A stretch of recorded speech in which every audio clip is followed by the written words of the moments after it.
भक्तजनों, उम्मीद है यह गीत आपको पसंद आया होगा। कृपया इसको दोस्तों और रिलेटिव के साथ शेयर करें।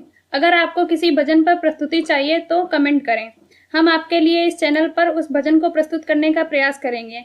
अगर आपने हमारे YouTube चैनल को सब्सक्राइब नहीं किया है तो तुरंत सब्सक्राइब करें और बेल आइकन दबाना बिल्कुल ना भूलें। धन्यवाद।